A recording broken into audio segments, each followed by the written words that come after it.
positive thinking is I'm going to be ready. Even if nothing ever happens, I'm still going to be ready because that means you're taking a proactive approach to your business. Welcome to the podcast about communication in business. I'm your host, George Torok. Did you know that I'm known as the speech coach for executives? That's because I help business leaders deliver the intended message for greater success. And we do that through one-on-one coaching or group training for the team. When you listen to this podcast, you will hear insights and perspective from communication experts from around the world. My guest today is Angela Betancourt. Here's 3 facts that I think you should know about her. 1, she is a strategic communications expert with over 20 years of experience across 5 continents, helping business, nonprofits, political leaders, and startups clarify and amplify their messages, especially when the stakes are high. 2, she's founder of Betancourt Group, which specializes in working with purpose-driven organizations that are tackling today's urgent issues, from climate and sustainability to equity and innovation. And 3, Angela draws inspiration from her travels to over 30 countries with more to follow. Angela Betancourt, welcome to Your Intended Message. George, thank you so much. What an intro. I feel this has just brightened up my whole day. Thank you so much for having me. It's truly a pleasure to be on your show. Angela, delighted to be talking with you. And it's certainly a thrill because I know we're not only going to get practical advice, I know there's passion behind what you offer. And let's start with high stakes communication, high stakes messages. What issues, what problems cause people to stumble when they're tackling these high stakes issues? What do you usually find? Usually I find that there is a bit of panic from not being prepared. Every organization, even personal brands, if it's just you, but organizations, businesses should have a crisis communication plan in place. And that is a general plan that could be customized to the crisis when it happens. But having kind of a foundational crisis communication plan is key. So when a crisis does come up, you have something to start from. You have something to build on. And that's key. Trying to scramble at the last minute when the heat is on and you're trying to figure out what to do, when to do it, how to do it, that usually does not make a great environment to solve problems as they arise. And so the number one thing I would say is have a plan, even if it's a basic plan. And what does that look like? What does that even sound like, right? That basically means, 1, what are your high risk areas, right? What are your high risk areas? What are the things? Because what's high risk for someone might not be high risk for someone else. And so you have to look at what are your vulnerabilities in your industry and in your space. And that's going to be one of the first things you want to establish. We've heard about, the good old SWOT analysis. Well, as old as that term has been, as around as it's been, it still applies today because it helps you identify what are your, strengths and opportunities are great, but what are your weaknesses and what are your threats? And from there is where you want to start building this broader crisis communications plan you can adjust as you go along. And I can imagine that the area of risk will vary depending on the organization. A bank, of course, the risk to a bank might be fraud or something of that nature, which can be completely different from a risk to a manufacturing, which they might have union challenges, they might have environmental issues, they might have product failure. So depending on the organization, I guess it sounds silly for me to say this, but I guess it's a good idea to sit down saying, what could go wrong? What if things went wrong. And people don't like to have those discussions because, well, you're just Mhm. being negative. You're being negative. However, what do you say to people saying, well, hey, here's what we've done. We're not going to have these problems. What do you say to them to get over that and stop being negative? I would say that unless you have a crystal ball and you can see into the future, sometimes things happen, and sometimes things happen that have nothing to do with you. Let's take a look at the technological landscape that we're in today and AI fraud. Somebody sets up a fake website that's imitating your company. And actually, you've seen this happen to some like very high level inspirational speakers and people that have these huge audiences. We've already seen this start to happen. Somebody sets up a fake AI website, and in today's day, oh my goodness, how on point, how precise these things can be. You're over here running your business, minding your own business, and suddenly this thing pops up, and now this fake website is stealing your customers' info, rediverting traffic from your website to a fake website, putting out fake text messaging. All kinds of things can happen that have absolutely, you've done nothing wrong, but now you've been targeted. That is a crisis because you could be doing all the right things, and congratulations to you. But there are outside forces and things that can happen. And when it does, and hopefully it never does, and positive thinking is, I'm going to be ready. Even if nothing ever happens, I'm still going to be ready, because that means you're taking a proactive approach to your business. That is very positive mentality, actually, because it's going to prepare you for anything that might happen, an outside force that you did not, you can't control. And so we have to think about those things. It's not always because you've done something wrong or something failed internally, which it can. We have to remember human error. We can make mistakes. Someone in your company can make a mistake. Somebody in your manufacturing plant can make a mistake. A machinery piece goes wrong. It was not serviced at the right time. It doesn't mean that you're not, doing a good job at operating your business. It just means that things happen. And when they do, you're going to have a plan. So it's not negative thinking, it's proactive thinking. It's actually positive to say, we're doing all the right things, but if an external thing comes along, we're going to be ready. And I can't think of anything more positive than that. Mm. And I remember when I worked in a high story office building, every once in a while we'd have a fire drill. And it was always a pain. Oh, there's the fire. Oh, we really have to yeah, we have to go out. Oh, and you have to use the stairs. You can't use the elevator. The elevator might not be safe. And I remember we do that. But yet I appreciate that we did, because it got people into the mindset of, okay, here's what I do automatically when I hear the fire alarm. I don't sit around and think, oh, it's probably not on my floor, or it's probably just fake. It's probably not real. We have to react and be ready. And so Absolutely. do you get people to rehearse different scripts depending on what if this goes wrong? What if this happens?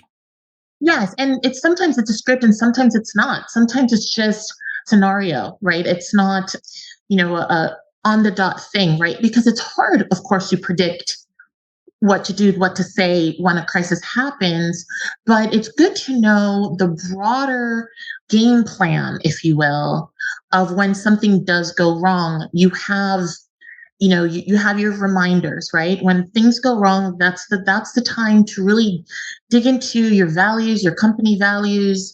That's the time to lead it to transparency. That's the time to lead into rapid communication, right? You want to keep people up to date. So there's definitely techniques that you want to remember when the time comes, right? You don't want to say, well, it's Wednesday and and maybe it's a Saturday, right? Or like, you don't need that rigidity, but you do need that foundational scenarios that you kind of play out in your head when stuff goes off key. It's also good to have your key messages intact, right? If something happens, you want to, number one, remember who you are as a company and act accordingly. That's based on your values. And you want to keep in mind that integrity and honesty and transparency are always going to be the way to go. So that doesn't mean having a word by word script. That means if something happens in your company, in your organization, and you don't know what's going on, but you're addressing it, that's what you say. I don't know what's going on. We're looking into it. We're going to get back to you. You don't sit silent, and you definitely don't lie. And so you lean into these kind of basic principles and go from there. And one phrase that people should avoid, from what I've heard, is not to say no comment, because that in itself is a comment. And it It is. perhaps seems like one is evading. Yes. Yes. The no comment is extremely tricky. It's extremely, extremely tricky of when you're going to use that, right? Because what does that even mean? You probably have something to say, and whomever is asking probably knows that you have something to say, and you're just not saying it because you're avoiding and evading, and you're right. And that's an extremely tricky situation. I mean, if you're doing a press conference and people start yelling absurdities at you, or then I could see where a no comment, because you just don't want to justify a question that's just absurd, right? Like, but in a crisis situation, and again, we've seen this happen, and I think where it's extremely important too is if you're in a big corporation and you're having this big crisis, the no comment, no. There's always the, I don't know the facts yet. Give me 24 hours and we'll get you the facts. There's always, generally don't know what happened, but we're doing every single thing. Here are the steps that we're taking to get to the bottom of it. We're going to get back to you in this amount of time. The no comment is vague. It actually can have the opposite effect of what you're probably intending. And so be honest and lean into transparency. And if you don't know something, right? There was a manufacturing failure and you just don't know what caused it. You have to look into it. That can take some time. Let people know that and keep them updated.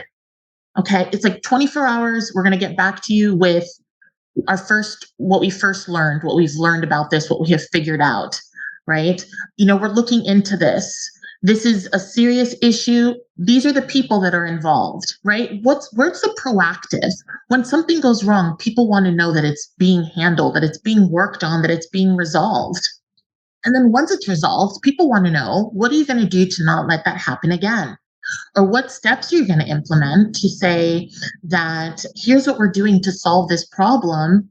We realized what happened. This is what we're going to do to avoid it happening again in the future. These are the types of responses that are going to help you work yourself out of a crisis. Angela, we've been exploring high stakes from a crisis view. Let's flip the view and look at high stakes from a more positive endeavor. For example, launching a new product line, or making an acquisition, or coming out with a new technology where the stakes are high. How is that similar to a crisis, and how is it different? How do we approach that?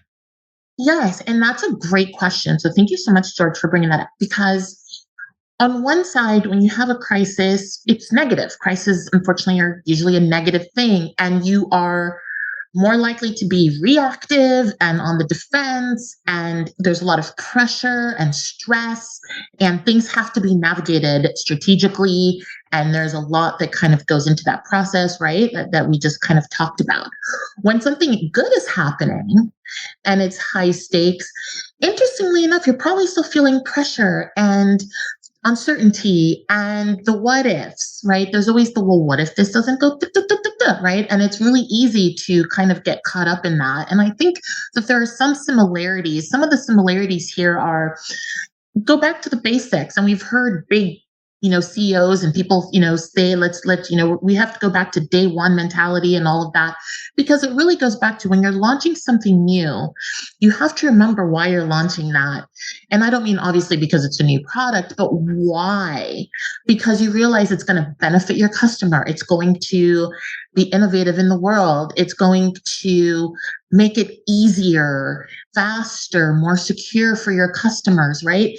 You want to think about what are those positive attributes that make this so exciting.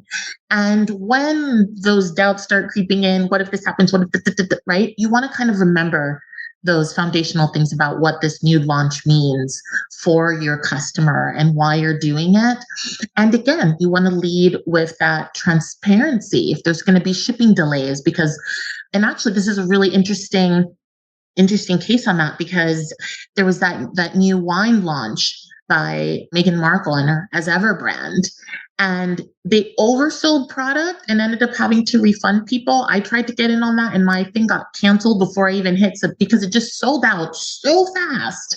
And I'm like, well, that's a lovely problem to have, right? Oh my goodness. So many people, say what you will about her. Everyone has their strong opinions, but it doesn't change the fact that the product was in such high demand that it almost broke her site, really, is what happened there. So what happened, right? The news articles started coming out. People's orders were canceled, this, that, and the other.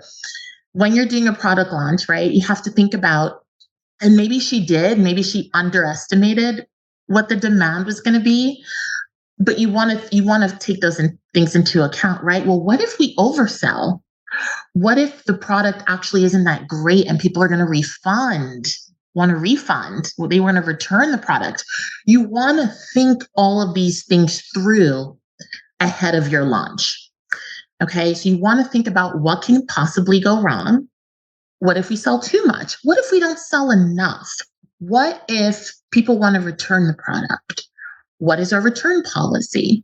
So when you're going to launch something, you still want to think about what can go wrong. Still want to do your SWOT analysis because you don't want it to turn into a crisis, right?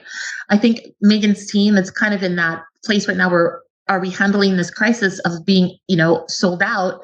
And you want to think like that. You want to think, what is my SWOT analysis to launch this product to avoid there being a crisis? And then I would also say communication is key. I think it's really great to continue to remind people how this launch aligns with your brand and why you're doing it. Because I've also seen, unfortunately, where launching something that doesn't align with the brand and your brand voice and your personality, it doesn't speak authentic, that can lead to a crisis as well. And so launching something new is wonderful and exciting. We still want to do a SWOT analysis on that to avoid the crisis. But also I want to say that celebrate the little wins, because it's hard. You're out there running a business. You're out there putting your message, your intended message out into the world, right, George? And you want to celebrate those things as well and give yourself a little bit of grace as well, because it's hard. It's hard to run a business. It's hard to launch a product. It's hard to create a product to begin with. And now you've gotten to the place where you want to launch it. Congratulations to you. Congratulations to you. And remember, those are the little wins that matter. And celebrate a good launch. You had a great launch, celebrate that. And make sure to remember to thank your customer and thank the people that made this launch a success, because nothing is ever launched on its own. Even if you launched it by yourself, someone helped you somewhere along the way, a platform, a software, something has helped you on this journey, your team, right? And so thanking all of the people that made it successful is key. And I agree with you on the importance of thanking the people that contributed. However, I'm also thinking what came to my mind is when at the Academy Awards, when the winner they thank a bunch of people in their speech. And I always think that feels phony. They don't really mean it. They're just so in love with themselves because they got this award. And I imagine that what you suggest is that people be thankful in a more substantive way, something Yes. more than just a, thank you in a speech kind of thing. And what works well there in thanking people? Yes. And so you're right, George, you're so right. I've seen some people get up on that stage and it's like, thank you to the Academy and da, da, da, da, da, da, da, da, da. But some people get up there and they get up there with the message of gratitude. And you can tell when it's authentic. And so you can have two people going up to that stage to accept the award, and the one that's just kind of going through the motions. But then you have the one that's up there and you can just tell that they're grateful and in how they think the people that genuinely help them. And obviously, if you're winning an award, great. Definitely thank people, because those names that you're reading out loud don't mean anything to me. I don't know those people. But if you are listening to your name, that's special, right? But I also think there are so many other ways. You can thank people on social media. You can put a spotlight on someone else that really helped to shine that light on this launch. You can do a whole blog post about it. You can really celebrate the people and the team behind what happened. I think another way to show gratitude, and this is something that I think that comes into the storytelling narrative, is to do that behind the scenes recap of what it was like to get from that first idea to that, right? If you have lessons that you've learned post crisis, share those lessons, because that basically demonstrates that it's a way of showing, look, I'm grateful for this experience. We don't always get it right. Here's what I've learned. You can use this maybe on your journey. I think that's a beautiful way to showcase, to share and to continue to kind of put good information out there, good wisdom out there is a form of gratitude. And someone else might be grateful to receive the information that you put out there, right? And so one of the things, when I think about people accepting their awards and they thank the stunt team, I know that they mean it. I know that they're like, listen, I know I looked cool in this film running over trains, but that wasn't all me. There was someone out there who risked their ankles and wrists and all of that to do it. So I may look really cool on screen, but we had a whole team of stunt people, and that's you're putting the credit on other people, the people that helped you look good. You put a spotlight on them, and that applies across the board, no matter what you're doing. And I see this from people that are motivational speakers, and they get up on stage and they're like, look, I had a makeup artist that did all of this that made me look glowy, or whatever the word is of the day. There's always someone who's helping you. And so to show that gratitude, I think, is extremely important, and to do it in a way that's authentic to you. Thank the stunt team. That is so revealing, because, of course, Hollywood is so much about is fake and making things look bigger and better than they really are. And then when a person can say, well, there were some details behind the scenes. Those were the people that made me shine, made me look good. And yes. And they deserve appreciation. And many of them are nameless because they just did their job. Correct. Who are the stunt people in your own lives?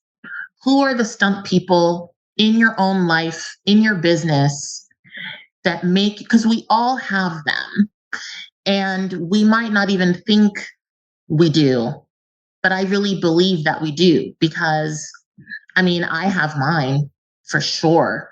People that just help me every day look good. And sometimes it's family, sometimes it's friends, but we have them. And so it's good to think about those people that are in our corner when we're doing things, when we're about to launch something, and also when we're in the middle of a crisis and they remind us that we're going to get through it.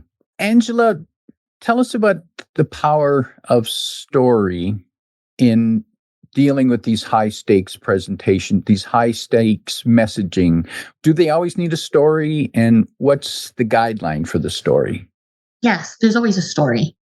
There's the origin story. How did you even come about? How did you start?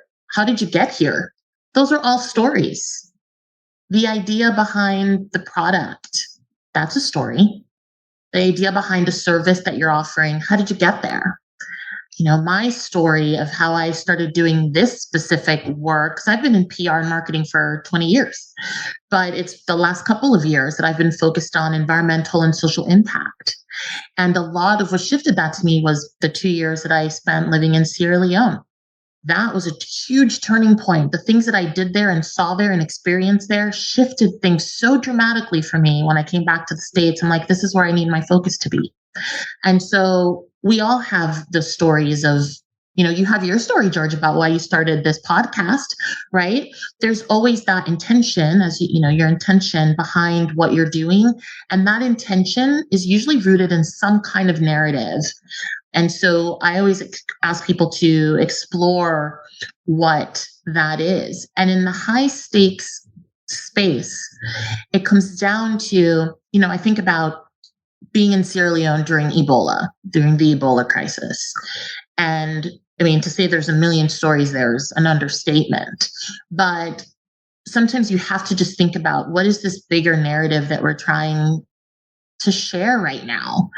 And when you look at some of the stories that were being told about people fearing ambulances and the work that the incredible people on the ground did to try to say, no, ambulances are okay. You don't have to hide from the ambulance. I mean, I can't think of it. That's a huge crisis where lives are on the line. We've seen it here in the States and around the world with COVID. These stories that come up around political narratives, especially around political narratives, right? Because shutting down entire economies and shutting down countries is a feat, right? And so the stories that have come from that, and the YouTube channels that launched because of that, and the good news movements that launched because of that. So there's always these stories that we tell ourselves, but also you have to think about, well, what's the story that you're trying to tell? What do you want people to do? And sometimes that instruction, if you will, is best told through a narrative. And so if you're looking for, well, how do I tell the story of this product launch? Well, how did you get here? And what's your origin story as a business? And let's tell that story. Let's look at the stories of the people on your team. What's driving them and motivating them? So there are stories everywhere that you can tell that are going to help explain your service, explain what it is that you're trying to accomplish. You can also tell stories in the world you're trying to help create, right? What is your intention that you want to see happen? I can't solve the climate crisis by myself, but I'd like to elevate the stories of the people that are out there fighting that fight. Helping more audiences to learn about the organization, learn about the startup, because I feel that could be my contribution as a business owner. I feel that could be the way that I help, right? And so, because I want to see these stories get told more broadly to more people. And so my story is how it aligns with this narrative. So in the world of high stakes, when there's something going on, the story can be how you communicate a message. The story can be how you justify and explain what it is that you're trying to achieve. The story can be how you come back from a crisis and get back to what you're trying to do and that origin story. Angela, for people who'd like to know more about you and your services, they can find you at your website, and the website is groupbetancourt.com, and you can find that link in the description below.